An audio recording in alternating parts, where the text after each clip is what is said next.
Today we're going to talk about a 6-step process to improve peripheral vision. Peripheral vision is a topic of great interest around the world everywhere I go because we do a lot of stuff with the visual system. People ask me about, hey, Doc, how can I improve my peripheral vision?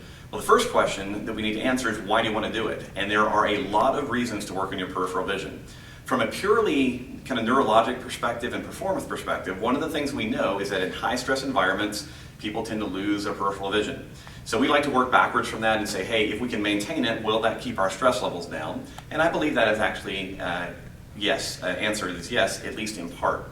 Now the second thing though, in a performance perspective, is that peripheral vision is incredibly valuable in all sports skills. More importantly, for most people, it's also important in reading. When you think about reading speed, a lot of times when you look at the research around just basic reading speed, your ability to look at larger chunks of a word or larger chunks of a sentence, maybe you're trying to learn how to speed read, a lot of that actually comes down to the speed and accuracy of your peripheral vision. And if you then go further than that, you go, okay, so let's think about people outside the sport and reading box. You can also think about the elderly, people who are at risk of falling.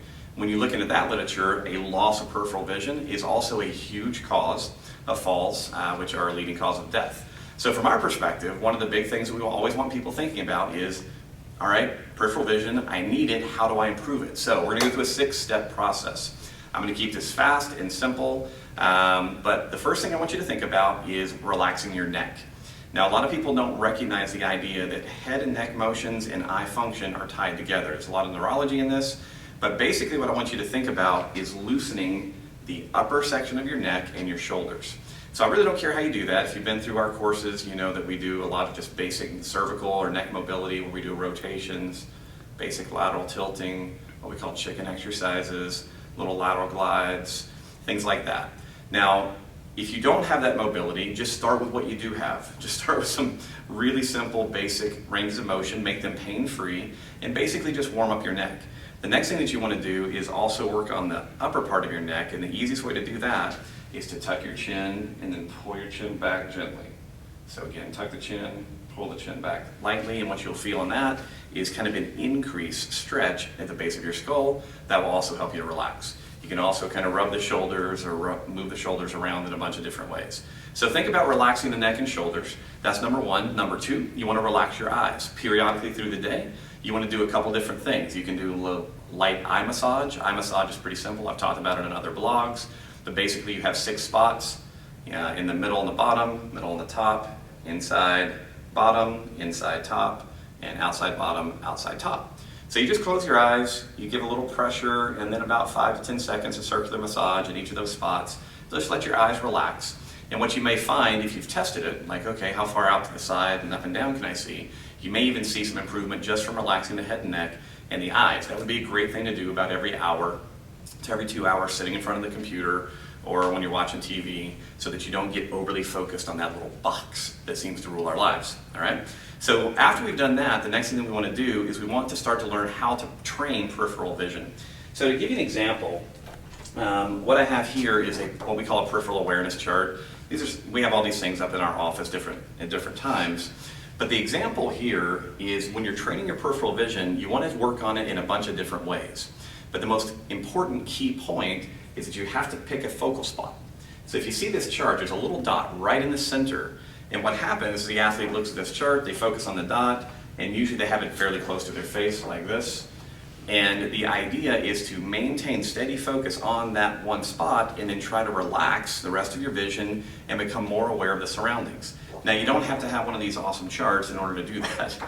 All right, you can do this in a bunch of different ways. What I recommend is get 6 post-it notes or 8 post-it notes, put one in the middle with a dot on it, put the others in a kind of a clock face, and it's good to put a star or a letter or something on it, and then you just get really close to the front post-it note, stare at it, and then try to broaden your awareness so that you can start to make things out.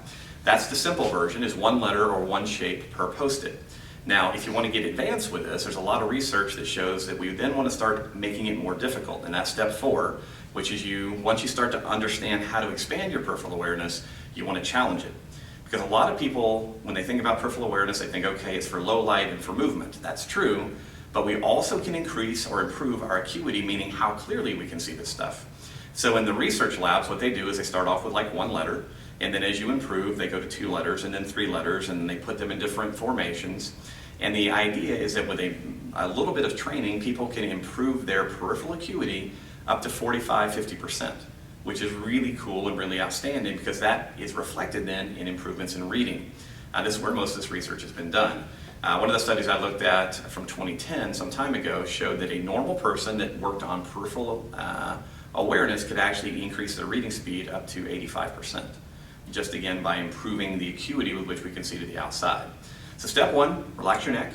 Step 2, relax your eyes. Step 3, pick a focal point and spread your awareness. Step 4, make it more challenging by increasing the difficulties of the targets that you see.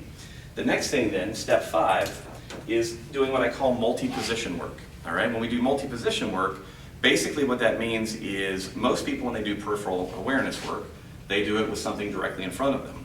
Over time, I want you to also start to place targets to your side and above and below and to your left.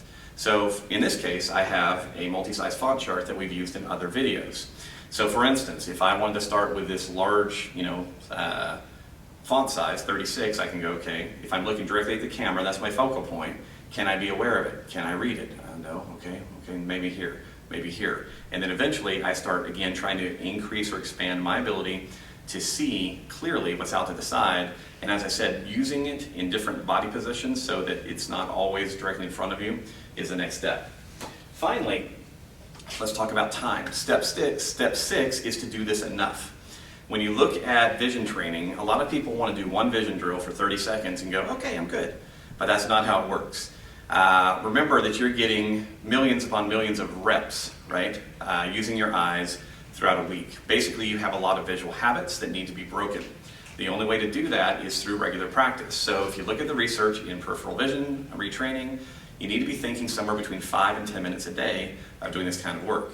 Now, that does not have to be in one big group. It can be spread 1 minute 10 times a day, or 2 minutes 5 times a day. But you do have to start to accumulate time as you do this, and doing it with regularity will make the biggest difference. So there you have it, guys. I hope you found that really interesting. At least gives you some ideas. Remember, relax the neck, relax the eyes, pick a focal point as you expand your awareness, make it more challenging over time. Once you've done that, change your body positions and have the peripheral stimulus in different areas, and then finally do it long enough to actually create an effect. Give us a shot. If you have any questions about it, please let me know. Otherwise, good luck.